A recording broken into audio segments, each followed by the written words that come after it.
students, in today's lecture we will see some more properties for outer measure. So first is proposition. Outer measure is translation invariant, that is for any set A and number y, outer measure of A plus y is equal to outer measure of A.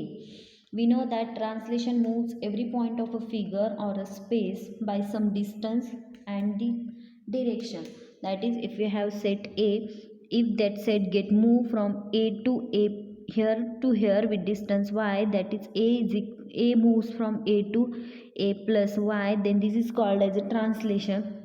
And what this proposition gives, this proposition tells us that the outer measure is translation invariant.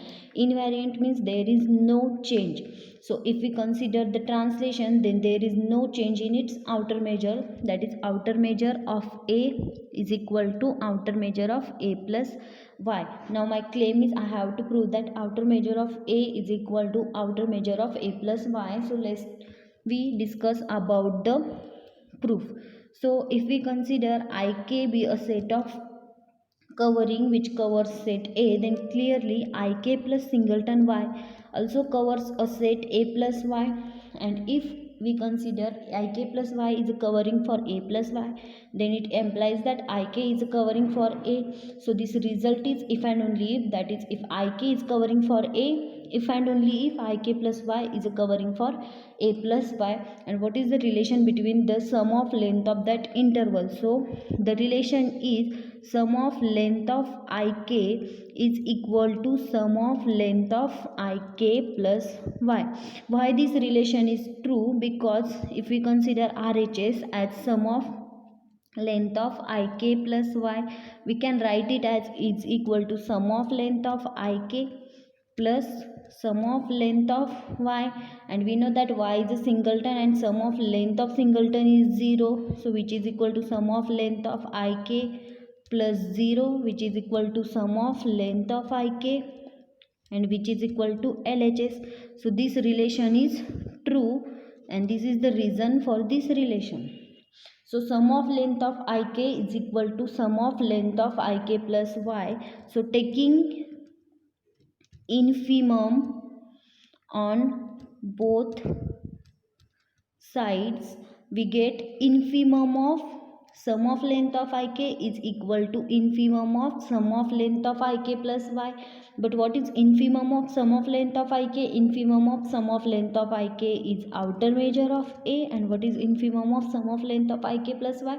Infimum of sum of length of Ik plus y is outer measure of A plus y, and this is the proof for the translation, that is outer measure is translation invariant, that is there is no change in outer measure if we consider the translation.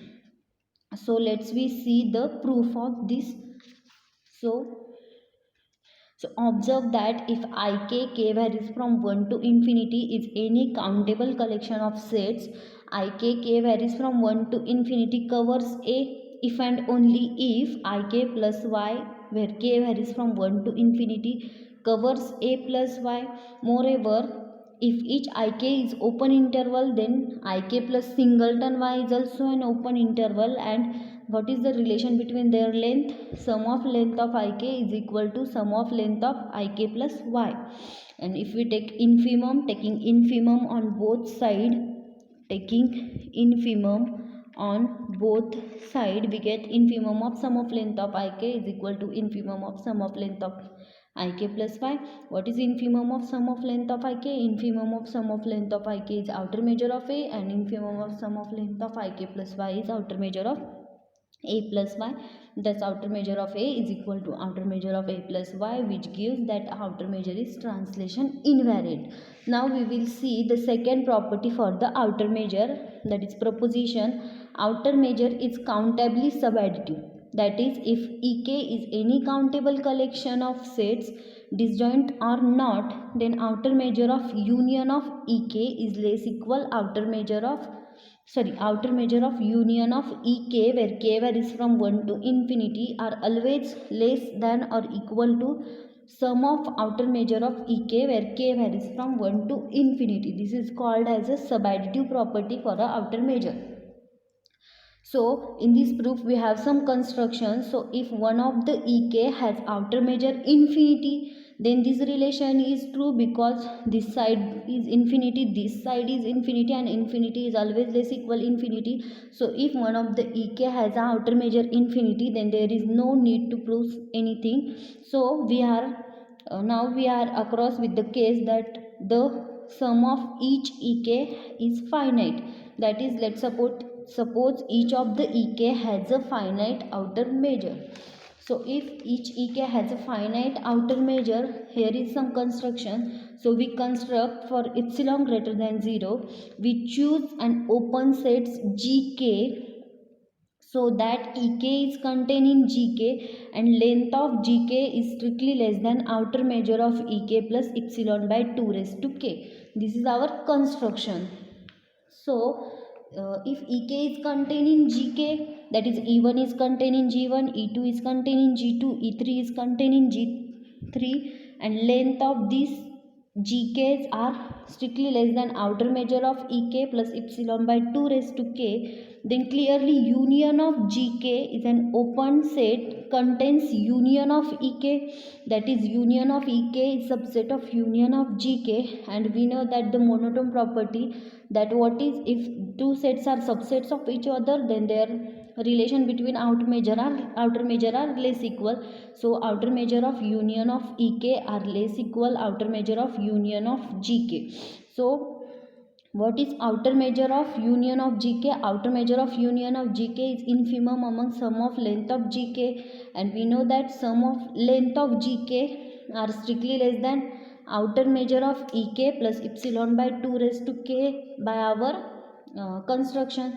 So we replace that length of gk by is outer measure of ek plus epsilon by 2 raised to k. So what we will get? Outer measure of union of ek are less equal sum of outer measure of ek plus epsilon by 2 raised to k. Now we will split the sum separately. And what is here? Here we take epsilon outside because there is only one variable which changes, which is k. So we get epsilon into sum of epsilon into sum of 1 upon 2 raised to k. And we know that 1 upon 2 raised to k is a geometric series with common ratio 1 upon 2, which is strictly less than 1. So where this series converges, we know how to find the convergence of geometric series. So geometric series converges to 1, as we know how to calculate the convergence of geometric series. So this series 1 upon 2 raised to k converges to 1. So replace this series 1 upon 2 raised to k by 1.